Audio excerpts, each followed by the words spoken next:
ಗುರುಭ್ಯೋ ನಮಃ. ಗಣಪತಿಯೇ ನಮಃ. ನಿಗೂಢ ಭವಿಷ್ಯ ಫಲ ಚಾನಲ್ಗೆ ಸ್ವಾಗತ. ವೀಕ್ಷಕರೇ, ಜೂನ್ 29ಕ್ಕೆ ಕಾರ ಹುಣ್ಣಿಮೆ ನಂತರ ಮೇಷರಾಶಿಯವರ ಭವಿಷ್ಯ ಹೇಗಿದೆ ಅನ್ನೋಂಥದ್ದು ಈ ವಿಡಿಯೋದಲ್ಲಿ ನಿಮಗೆ ನಾನು ತಿಳಿಸ್ಕೊಡ್ತಾ ಇದ್ದೀನಿ. ಈ ವಿಡಿಯೋ ಇಷ್ಟವಾದರೆ ಲೈಕ್ ಮಾಡಿ, ಶೇರ್ ಮಾಡಿ, ಕಮೆಂಟ್ ಮಾಡಿ. ಮೇಷರಾಶಿಯವರ ಜಾತಕದಲ್ಲಿ ಈ ಅವಧಿಯಲ್ಲಿ ಆರ್ಥಿಕ ಸುಧಾರಣೆಯ ಬಲವಾದ ಯೋಗಗಳಿದೆ. ಸಾಲದ ಸುಳಿಯಲ್ಲಿ ಸಿಕ್ಕಿದವರಿಗೆ ಸಾಲದಿಂದ ಮುಕ್ತಿ ಸಿಗುತ್ತದೆ. ಅನಿರೀಕ್ಷಿತ ಮೂಲದಿಂದ ಧನಲಾಭವಾಗುತ್ತದೆ. ಇನ್ನು ಕೆಲಸ ಮಾಡುವವರಿಗೆ ಕಚೇರಿಯಲ್ಲಿ ಉತ್ತಮ ಮಾನ್ಯತೆ ನೀಡುತ್ತದೆ. ಉನ್ನತ ಅಧಿಕಾರಿಗಳಿಂದ ಪ್ರಶಂಸೆ ಸಿಗುತ್ತದೆ.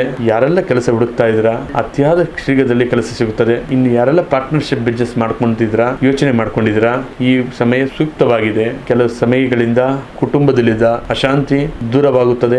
ಮನೆಯಲ್ಲಿ ಶುಭ ಕಾರ್ಯಗಳು ಜರುಗುತ್ತದೆ. ಇನ್ನು ನೀವು ಪ್ರೀತಿ ಮಾಡುವ ಜನರೊಟ್ಟಿಗೆ ಸಣ್ಣ ಪುಟ್ಟ ಭಿನ್ನಾಭಿಪ್ರಾಯಗಳು ದೂರವಾಗುತ್ತದೆ. ಪರಸ್ಪರ ಪ್ರೀತಿ ಮತ್ತು ಸಾಮರ್ಥ್ಯಗಳು ಹೆಚ್ಚಾಗುತ್ತದೆ.